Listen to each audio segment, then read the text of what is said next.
Okay, I had a lot of questions about the video I did on salt at the bedside, kind of like this one.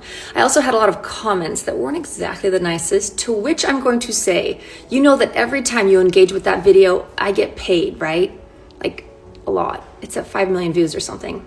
Anyway, let's get into it. Okay, first things first, people are asking about nightmares and vivid dreams during this process. Totally normal. Doesn't happen to everyone. However, it could be part of your individual energetic purge. You could be releasing stress, anxiety, and it can very well come out this way. In addition to that, when the field and body soften and finally lets go, this can for sure come through the dream state. I would not analyze it too much. However, I would use a dream journal and jot things down in case something comes up in the future. Then we've got what kind of salt, how much salt, why can't I put the salt under my bed, and should I change this salt out every day? So I would use a natural salt, not an Epsom salt, because that's magnesium sulfate and not suitable for this process. I would also use a little bit, maybe 1 to 3 tablespoons, but you can certainly use more. I would not put this under your bed right away because that actually has a more astringent effect and could pull a lot more. It can actually make you a little bit restless. And then if you want to, change it out every day. I do this for 1 to 2 days max. If you are going to do this for the 7 days, you can certainly change it out and make this your practice. Next up is, what if I have a cat and is this witchcraft? Well, you know, I got you. However, I don't have a cat, so I'm not an expert.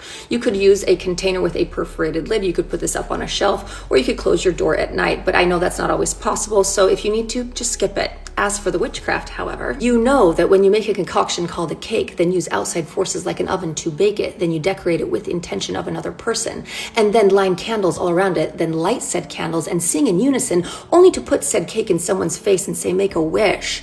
That's candle magic, right? Or why we've been taught to say the words good morning first thing after waking up. I personally say good day, because why is it morning and what are we mourning? Or the words hell yeah or hell no. Why are you putting hell in front of anything? Because words are a spell, my friend, and you've been casting them along with doing some candle magic and manifestation since you were 1. So yeah, it's a little bit witchy. What are you going to do about it? Oh, I know. You're going to tell me in the comments that I should believe in God or Jesus or pray. How do you know I don't? And then some people said they're going to pray for me. Well, go right ahead. Tell God to send me all the love. Also tell him to spread it around, because we kind of need it down here. Times are a little bit crazy. I don't have a problem with religion. I think it can be quite beautiful. It helps people stay connected to source and to a sense of stability in a really crazy time. I do have a problem with the assumption underneath these types of comments. By assuming that someone like me couldn't possibly think that Christ consciousness is a real thing, you only show how narrow your belief system is and how much it relies on binary thinking. This versus that, saved versus not saved, us versus them.